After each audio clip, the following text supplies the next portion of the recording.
Nouvelle édition d'information sur la télévision Labari, tout de suite le sommaire. Le président de la République, Issou Mahamadou, a présidé ce matin au Palais des Congrès un sommet des chefs d'État des pays membres du Conseil de l'Entente. Un sommet de l'espace entente rehaussé par la présence de 4 chefs d'État.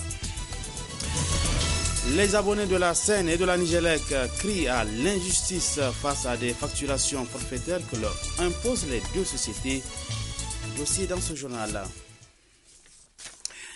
Mesdames et bonsoir et bienvenue sur cette édition d'information et bonne fête de la République à tous. Demain, 18 décembre 2013, les Nigériens célèbrent le 55e anniversaire de la proclamation de la République. À cette occasion, le chef de l'État s'est adressé à la nation. L'intégralité de ce message à la nation que vous suivrez dans ce journal. En attendant, Niamey a accueilli, je l'ai annoncé dans les titres aujourd'hui, la réunion des chefs d'État du Conseil de l'Entente.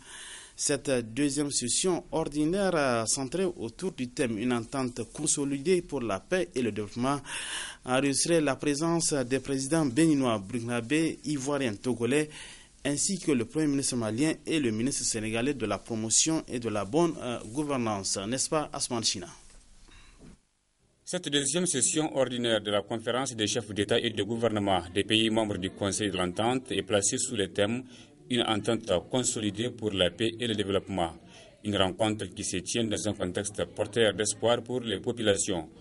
En effet, malgré les contingences sécuritaires planétaires, l'espace entente constitue aujourd'hui une zone de paix et de sécurité relative, de démocratie pluraliste, d'état de droit, de stabilité politique, de croissance économique et de stabilité monétaire. C'est dans cet environnement propice à l'investissement que vous venez de conclure à Ouagadougou et à Cotonou des accords avec les opérateurs économiques pour la réalisation de la boucle ferroviaire. Ce projet structurant induira à terme des effets bénéfiques sur les économies et sur les populations des États membres. En ouvrant les travaux de la session, le président de la République, Issou Mahamadou, a indiqué que cette rencontre est une occasion pour les chefs d'État de réaffirmer leur engagement pour une communauté plus unie et solidaire. Il nous faudra accélérer la mise en œuvre des axes relatifs au renforcement de la coopération politique, de la culture, de la paix et de la sécurité et le projet de la boucle ferroviaire entente. S'agissant de la boucle ferroviaire, le Niger et le Bénin ont signé le 7 novembre 2013 à Cotonou un protocole d'entente pour la réalisation d'une ligne ferroviaire reliant Cotonou à Niamey. Le démarrage simultané des deux côtés, côté béninois et côté Niger, des travaux de cet important projet est programmé au plus tard, au mois de mars 2014. Cette initiative complète le premier protocole d'entente que nous avons signé relatif à la ligne Abidjan-Ouagadougou-Niamey. Elle marque, à n'en point douter, le volontarisme correspondant à l'esprit et aux valeurs du Conseil de l'Entente. Une minute de silence a été observée à la mémoire de Nelson Mandela, décédé le 5 décembre dernier. Notons aussi que le Sénégal et le Mali ont participé à cette réunion en tant qu'observateurs. Les nouveaux membres élus de la Fédération communale des comités de gestion des établissements scolaires du premier arrondissement de Niamey ont tenu ce matin leur première assemblée générale au titre de l'année scolaire 2013-2014. À l'ordre du jour, plusieurs points. Nous retrouvons Michel Deji pour le reportage. C'est la lecture, l'amendement et la validation du projet de plan d'action de la Fédération qui fait principalement l'objet de cette rencontre annuelle avec les inspecteurs, conseillers, représentants des parents d'élèves et autres acteurs clés de l'éducation qui interviennent dans les écoles publiques et privées du premier arrondissement de la ville de Niamey. C'est pour voir les problèmes qu'il y a au niveau des écoles, au niveau de l'administration, en gros, au niveau de la commune 1. Il y a beaucoup de choses. Il faut remercier aussi le bureau sortant parce que ça fait 2 semaines que le bureau entrant s'est présenté au niveau de la commune avec un plan d'action en montrant qu'ils ont la bonne volonté de travailler et avec beaucoup d'initiatives. Donc à partir de là, je vous souhaite une bonne assemblée générale et surtout avec beaucoup d'idées, avec beaucoup d'initiatives pour que vous épaulez au moins ce nouveau bureau qui vient d'entrer. Une rencontre également soutenue par la Coordination nationale des comités de gestion des établissements scolaires CGEDES dans le cadre de la promotion d'une éducation de qualité dans toutes les communes du Niger. Un rendez-vous d'échange qui permettra de cerner les maux qui gangrènent les écoles primaires et du secondaire du 1er arrondissement. Notre cahier de charge, en réalité, c'est de bien travailler pour l'école nigérienne qui est boiteuse. L'école est boiteuse. On va essayer, on ne dit pas qu'on va arriver, mais on va essayer. Et tout essai doit avoir un résultat. Maintenant, nous demandons tout simplement la confiance de ce nouveau groupe-là qui est venu.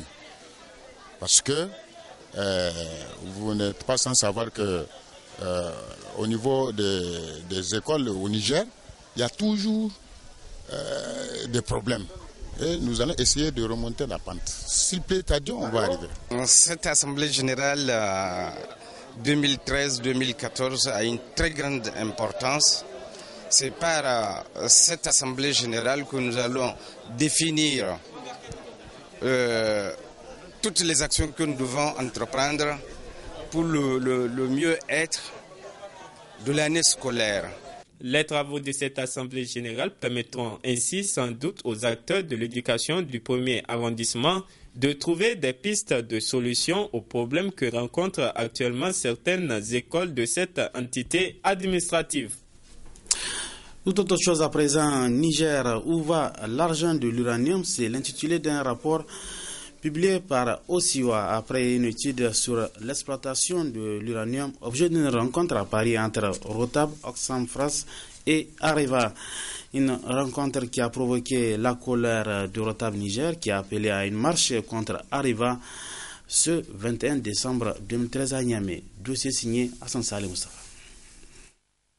Uranium du Niger, que veut Areva?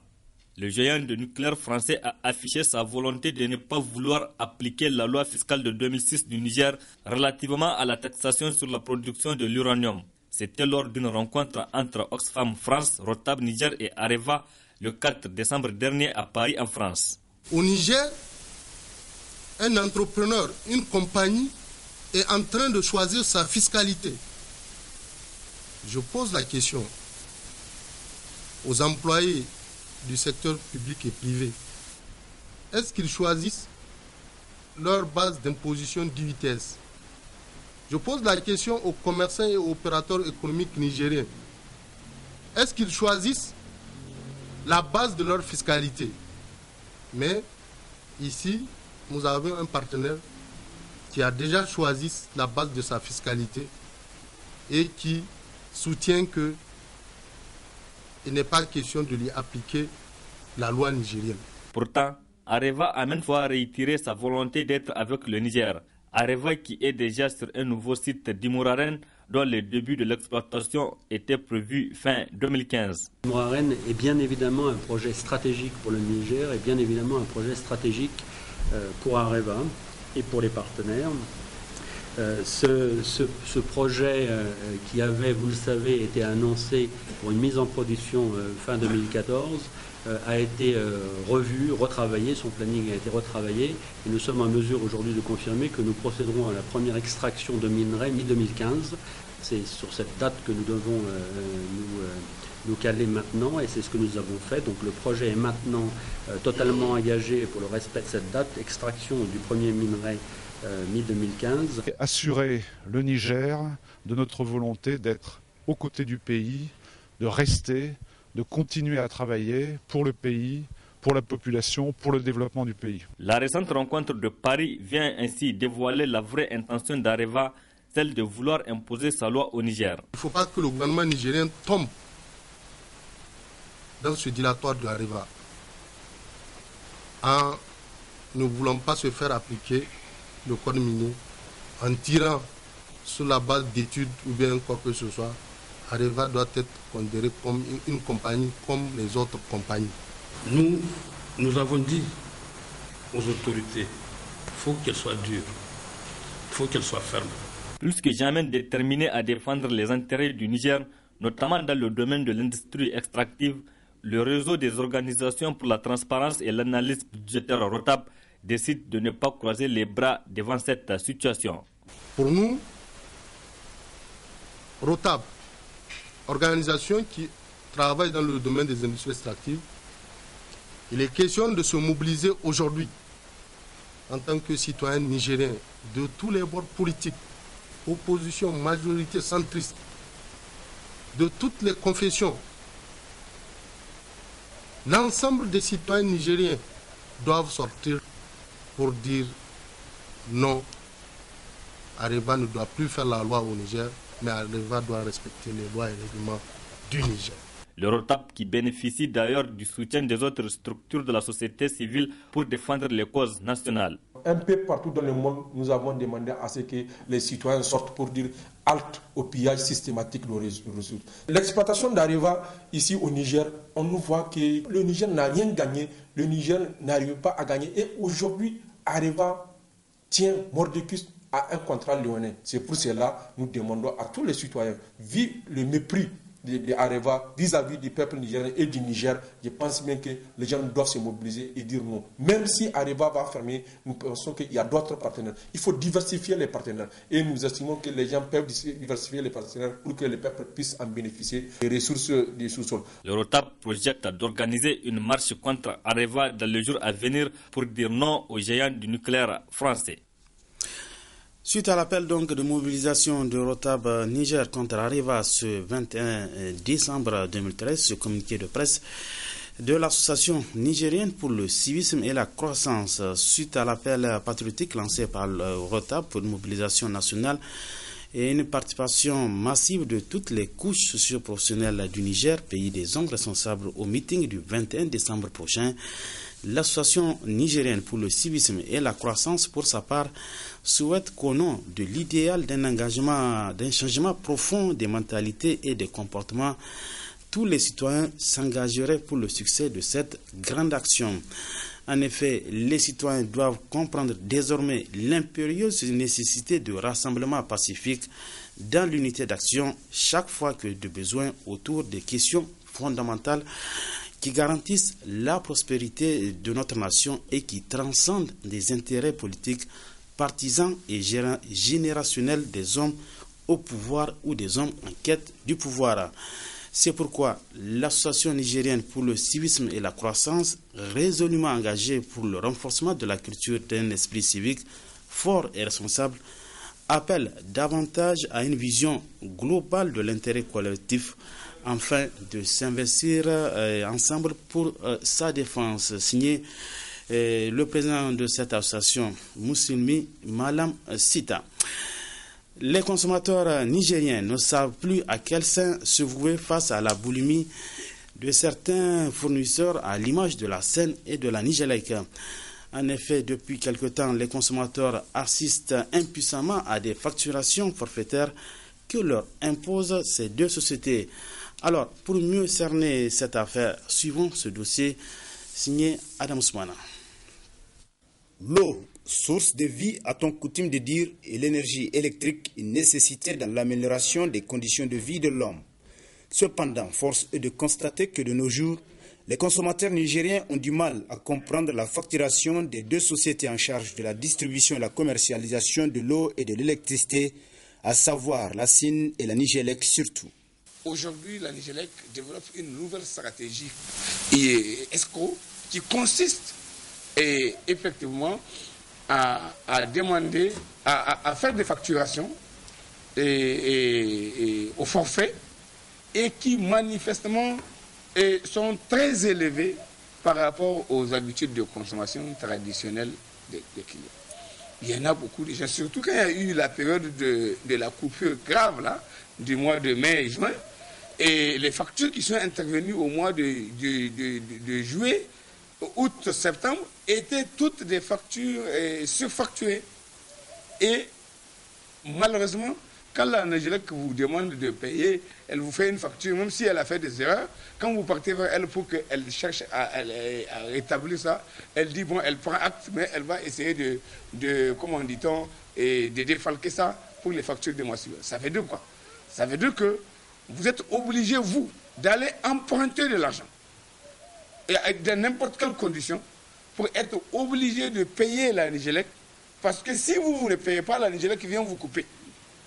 Et si elle vous coupe, donc elle utilise sa position dominante pour vous obliger donc de subir le tort qu'elle vous a commis en vous faisant une fausse facturation, en vous obligeant d'aller emprunter de l'argent. Il n'y a pas que la Nigélec. Il y a aussi la CIN. Aujourd'hui, la CIN fait des choses très graves et très gravissimes. Vous savez qu'au niveau de la CIN, nous avons, dans les discussions qu'on a faites avec l'État les années antérieures, il y a une série de tranches. Donc, au niveau de la CIN, la facturation est domestique, elle est faite par tranches. Les tranches de 10, les tranches entre 11 et 40, et après 40 mètres cubes. Donc, les tarifs ne sont pas les mêmes. De 0 à 10 mètres cubes, le prix est de 120 et quelques francs. Et comment on appelle ça, 127 francs. De 11 à 40 mètres cubes, cette tranche-là, et donc tous les mètres cubes est de 312 francs. Et maintenant, au-delà de 40 mètres cubes, vous allez vous retrouver avec 1 mètre cube à 515 francs. Donc vous voyez bien, c'est dans la même consommation que les choses sont stratifiées. Et qu'est-ce que fait maintenant la CIN? La CIN décide d'abord de refuser de faire des facturations mensuelles. Ils refusent de faire des relevés. Ils attendent parfois 50 jours, 53 jours précisément pour parler des derniers mois où ils ont fait ça. C'est 53 jours après qu'ils vous font les relevés. Et ils vous disent, maintenant, quand on fait le relevé de 53 jours et 30 jours, ce n'est pas la même chose.